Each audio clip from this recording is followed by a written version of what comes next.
வணக்கம் மக்களே. கார்த்தி ரேவதி சீரியல் சும்மா பரபரப்பாக போயிட்டு இருக்குன்னே சொல்லலாங்க. ஒரு அதிரடியான கரைக்களத்தில் நம்ம பார்த்தோன்னா, நம்ம சாமுண்டேஸ்வரி கிட்ட துர்காவுக்கு கல்யாணமான விஷயத்த போட்டு கொடுக்குறாங்க. நம்ம சந்திரா வீடே அதிர்ந்து போகுதுன்னு சொல்லலாங்க. உடனே என்ன மாப்பிள்ள துர்காவுக்கு கல்யாணம் நீங்கள் பண்ணி வச்சிங்களா? அதுவும் அந்த நவீன் கூட வேற ஒருத்தர் கூட நிச்சயதார்த்தம் பண்ணிக்கிட்டு இப்போ நவீன் கூட கல்யாணம் முடிஞ்சிருக்கா அப்படின்னு கேட்க நேரம் மொத்த குடும்பமாக இல்லை, உங்கள் தங்கச்சி ஏன்டா இப்படி பொய் சொல்லி நம்ம குடும்பத்தை கேவலப்படுத்திட்டு திரியாலோ என்னதோ அப்படின்னு அந்த இடத்துல ராஜராஜா நம்ம துர்காவுக்கு சப்போர்ட் பண்ணி நம்ம சாமுண்டேஸ்வரி கிட்ட சொல்லி அதோட சாமுண்டேஸ்வரி வாயாலே சந்திரகலாவை வெளுத்தெடுக்க வைக்கிறாங்கங்க. அதை பற்றி தான் நம்ம இந்த வீடியோக்குள்ளே பார்க்க போகிறோம். அதுக்கு முன்னாடி சேனலுக்கு லைக் அண்ட் சப்ஸ்கிரைப் பண்ணுங்கள் ஃப்ரெண்ட்ஸ்.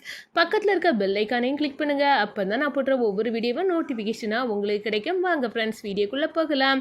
ஃபஸ்ட்டு எடுத்த உடனே பார்த்தோன்னா சாமுண்டேஸ்வரி சும்மா கோவமாக இருக்காங்க. நான் இல்லாத நேரம் எப்படி நீங்கள் அந்த கிழவி பரமேஸ்வரி வீட்டுக்கு போகலாம் அப்படின்னு கொந்தளிக்க நேரம் தான் நம்ம ராஜா சொல்கிறாங்க, அத்தை உங்களுக்காக தான் எலெக்ஷனில் ஜெயிக்கணும் அப்படின்னு பாட்டி தலையில் அடிபட்டுக்கிட்டாங்க. உங்களுக்கே தெரியும் தானே, அந்த காணாமல் போன அந்த நபரை நீங்கள் கொன்னுட்டா உடனே கொலைப்பழி விழுந்து அந்த பழியிலேருந்து உங்களை மீட்டெடுத்ததே அந்த பாட்டி தான். அவங்க மட்டும் அந்த நபரை கண்டுபிடிக்கலன்னு வச்சுக்கிடுங்க, ஒரு ஓட்டு உங்களுக்கு விழுந்திருக்காது அப்படின்னு அந்த இடத்துல சொல்ல நேரம் ஆடி போனாங்க சாமுண்டேஸ்வரி. ஆமாம், அந்த ராஜா சொல்லதுலேயும் உண்மை இருக்குது, அந்த கிழவி தான் இந்த உதவிக்கு செய்கிற அப்படி இருக்க நேரம் அவங்க தலையில் அடிபட்டுருக்கு. அப்போ நம்ம போய் பார்க்குது நம்ம கடமை தானே, நியாயமாக பார்த்தா நீங்களும் வந்திருக்கணுமா அப்படின்னு அந்த இடத்துல நம்ம ரேவதி சொல்ல ஆரம்பிச்சிட்டாங்க. அம்மா நீங்கள் மட்டும் பாட்டியை போய் பார்த்துருக்க கூடாது, நியாயமாக நீங்கள் வரணும், உங்களை ஜெயிக்க வைக்க தான் பாட்டி தலையில் அடிபட்டுக்கிட்டாங்க. இப்படி வயசான காலத்தில் அப்படி அடிபட்டு உங்களுக்காக இருக்க நேரம் அவங்கள போய் பார்த்தது என்னமா தப்பு இருக்குது அப்படின்னு அந்த இடத்துல கேட்க நேரம் அப்படியே ரேவதி சொல்லதுலேயும் உண்மை இருக்குல்ல அப்படின்னு நினைக்கிறாங்க நம்ம சாமுண்டேஸ்வரி. மயில் வாகனம் நம்ம ரோஹிணிட்டு சொல்கிறாங்க, பாத்தியா ரோகு, உன்னோட தங்கச்சி சென்டிமெண்ட்டாக பேசி அத்தையை அப்படியே ஆஃப் பண்ணி வச்சுட்டா. சரி சரி, அவங்க நம்மளுக்கு உதவி செய்தாங்க, நீங்களும் பதிலுக்கு போய் பார்த்துட்டு வந்தீங்க, அதோடய நிப்பாட்டிக்கிடுவோம். இனிமேல் அவங்களுக்கும் நம்மளுக்கும் எந்த வித ஒட்டும் இல்லை, உறவும் இல்லை அப்படின்னு நம்ம சாமுண்டேஸ்வரி சொல்கிறாங்க. நீங்கள் இங்கே போகிறதோ அந்த கிழவி இங்கே வரதோ இருக்கக்கூடாது. என்னடா ஆச்சு இவ எல்லார் பேச்சையும் கேட்டுக்கிட்டு அப்படியே நம்ம அக்கா சைலண்டாக நிற்கிறத பார்த்தா இவ இதை பெரிய விஷயமா எடுத்துக்கல. அப்போ இனி துர்கா மேட்ரை களம் இறக்கிட வேண்டியதான் அப்படின்னு நம்ம சந்திரகலா நினைக்கிறாங்க. அதோட அக்கா, இதை விட பெரிய மேட்ரு ஒன்று இருக்குது.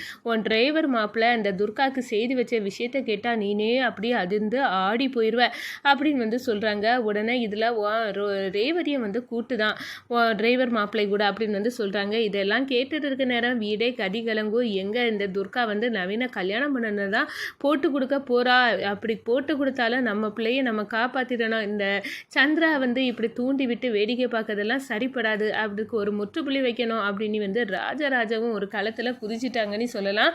அதோட நம்ம ராஜராஜா கேட்குறாங்க, ஏ சந்திரா, நீ எதுக்காக இப்படி ஒவ்வொருத்தரையும் தூண்டி தூண்டி விட்டு வேடிக்கை பார்த்துட்டு இருக்க? அது எதுக்கு அக்கா பிள்ளைங்க தானே, அவங்கள ஏன் இப்படி நீ விரோதியாக பார்க்குற அப்படின்னு கேட்குறாங்க. உடனே என்ன சந்திரா முழுசாக சொல்லட்டும், அது என்னதுன்னு கேட்டுக்கிட்டு நீங்கள் அவளை திட்டுங்க அப்படின்னு நம்ம சாமுண்டேஸ்வரி சொல்கிறாங்க.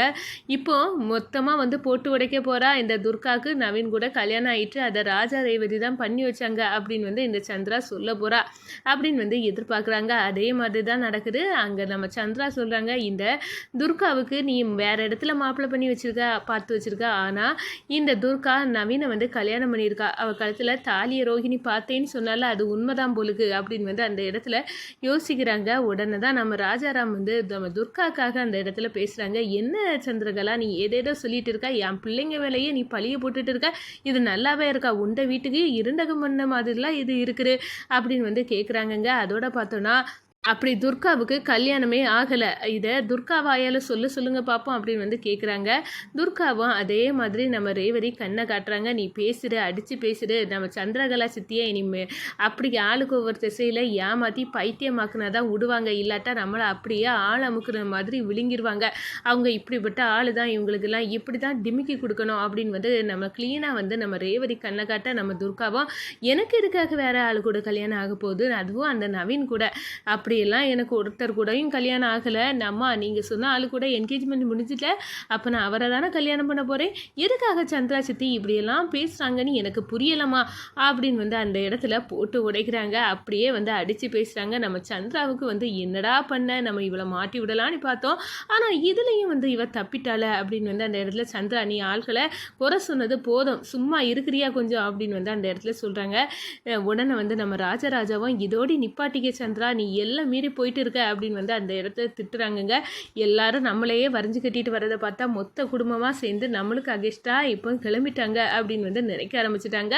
இந்த சைடு பார்த்தா நம்ம பாண்டியம்மாவை பார்க்க சிவதாண்டி போலீஸ் ஸ்டேஷனுக்கு வராங்க. அங்கே பார்த்த உடனே என்ன அப்படின்னு வந்து கேட்குறாங்க. என்ன வெளியே எடுக்க முடியுமா முடியாதா உன்னால் அப்படின்னு வந்து கேட்குறாங்க. மொத்த ஊரும் உங்களுக்கு அகென்ஸ்டாக இருக்குது சித்தி, அதனால் என்னால் எதுவும் பண்ண முடியாது. டே உனக்காக தான் நான் உள்ளுக்கு இருக்கேன், இப்போ வெளியே வந்தேன்னா அந்த ராஜா தானே இதுக்கெல்லாம் காரணம், அந்த ராஜசேபதியோட பேரே, அவனை உண்டு இல்லாமல் நான் பண்ணணும், எனக்கு அவனை பண்ணி அவன் வந்து என் காலடியில் விழ வைக்கணும், அவ்வளோ ஆத்திரம் கோபம் அவன் மேலே இருக்குது அப்படின்னு வந்து கொந்தளிப்போட இருக்கிறாங்க நம்ம காளியம்மா.